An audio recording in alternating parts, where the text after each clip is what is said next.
Today we are at Gori State University, one of the state universities that open child rights centers in partnership with UNICEF. We are very glad that these centers have become very active in promoting and protecting children's rights. Our topic for today is the effective implementation of the Convention on the Rights of the Child after being ratified by a member state. In this case, we are talking about Georgia, which ratified the Convention on the Rights of the Child, and all other countries who have ratified as well.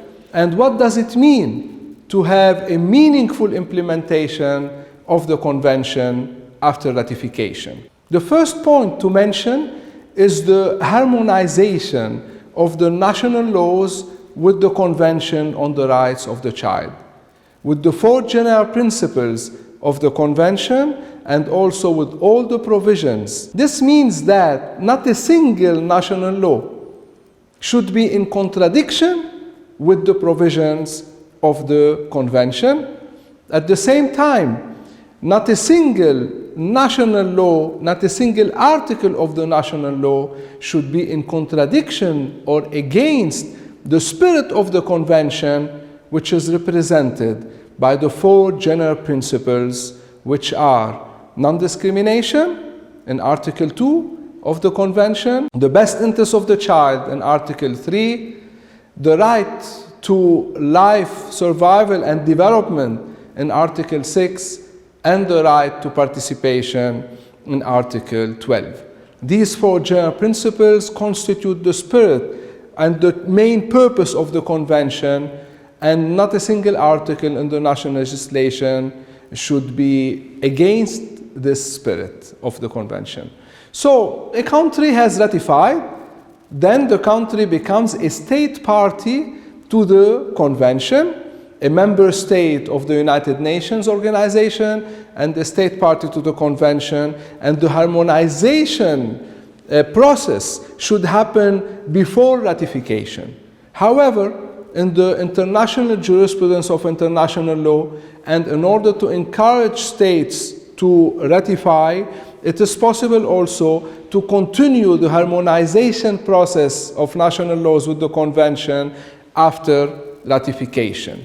But unfortunately, we have seen many states which ratify and they took long time, and maybe until now, they have not brought their national legislation totally in line with the Convention. And this is a breach of international law, and this is also a shortcoming in fulfilling the obligations of a state party to the Convention on the Rights of the Child. The other mechanism which is extremely important to implement meaningfully any convention of the international human rights law, but specifically for our discussion today, the Convention on the Rights of the Child, is to establish national facilities, national entities, national institutions to ensure the implementation and to monitor the implementation as well.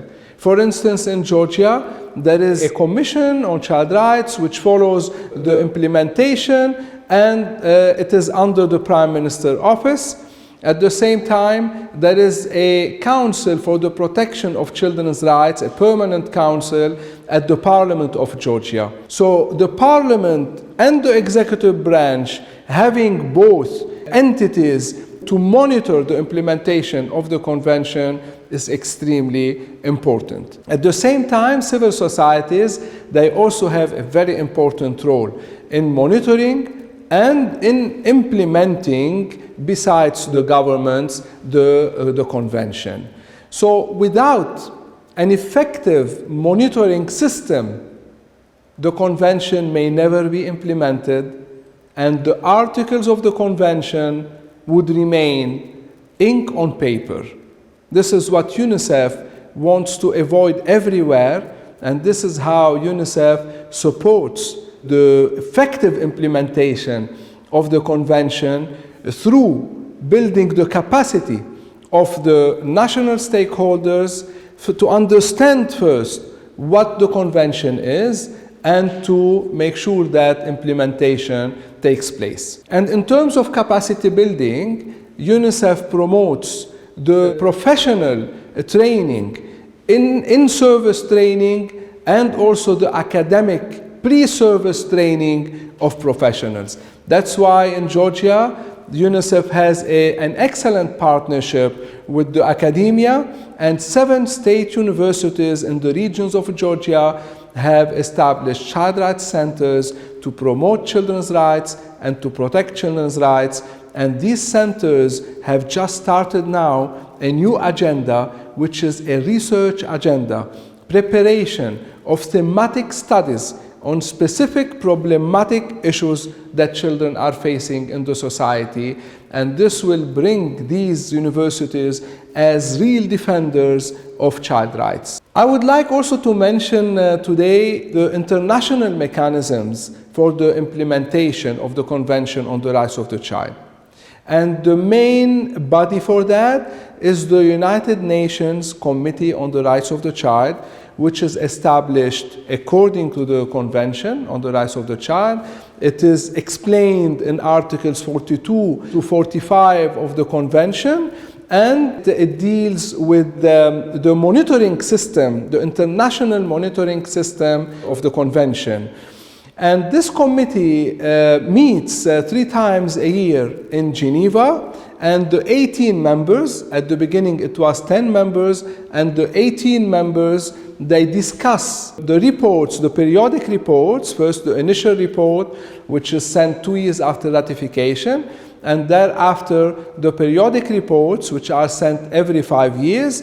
They discuss these reports, and then they hold hearings with the governments and with the delegation, national delegation, which also comprise members of the civil society, experts. It's up to the government to form the delegation. But in all cases, the committee also had pre-meetings with the civil society organizations to better understand what is happening in the country for children. And also the committee receives shadow reports or alternative reports from the civil society. And also the committee is always ready to receive reports from experts, child rights experts. So with all these materials at hand, the committee reviews and conducts a hearing with the delegation, national delegation, and then comes up with concluding observations to recommend, first to welcome what has the positive things that happened, then to talk about the problematic areas and areas of concern, and they end up the concluding observations with recommendations. And UNICEF looks very carefully at these recommendations and also promotes them in the society and encourages governments to take them, to deal with them very seriously, because these recommendations are very important and they definitely contribute to a better situation for the children and for a better and more effective implementation of the Convention on the Rights of the Child.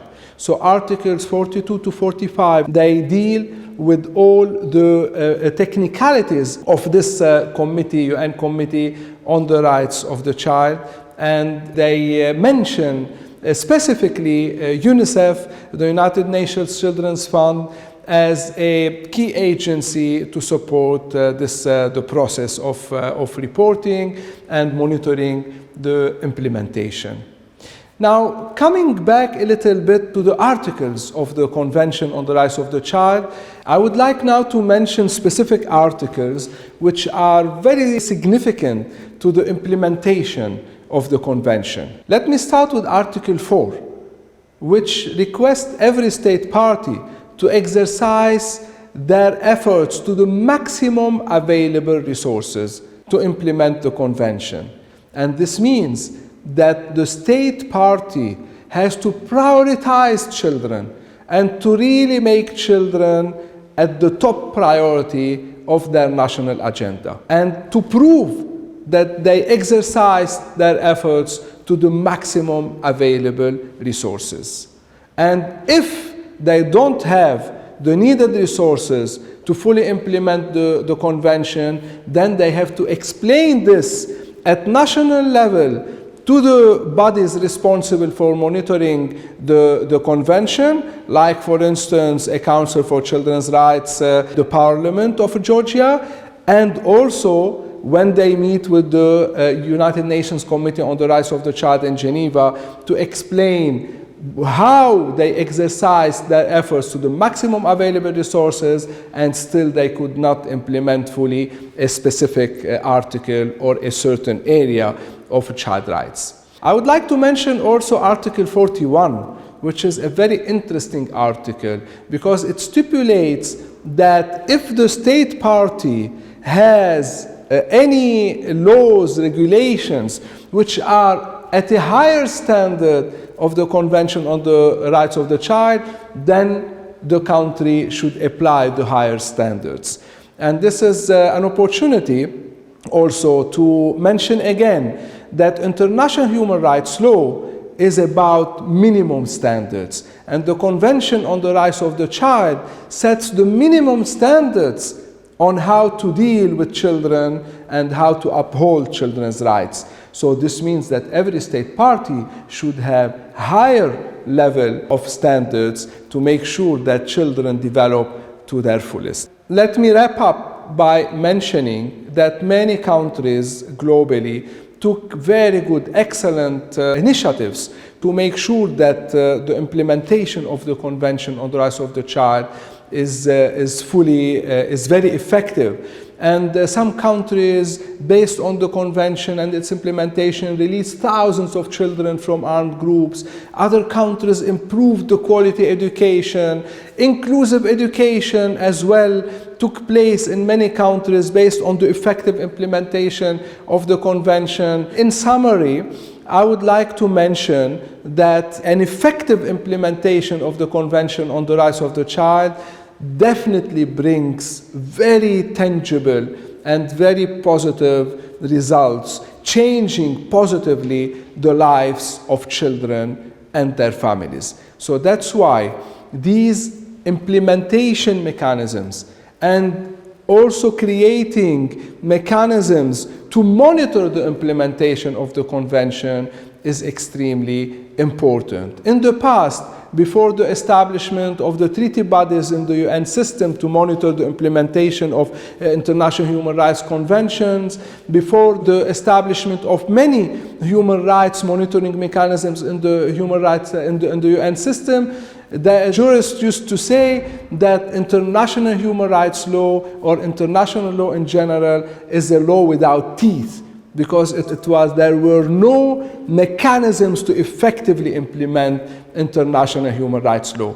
But with the treaty bodies, with other mechanisms, and also with the mechanisms created at national level, international human rights law has become much more powerful, and this is where we encourage all governments to make sure that all the mechanisms are established for a full implementation of the convention.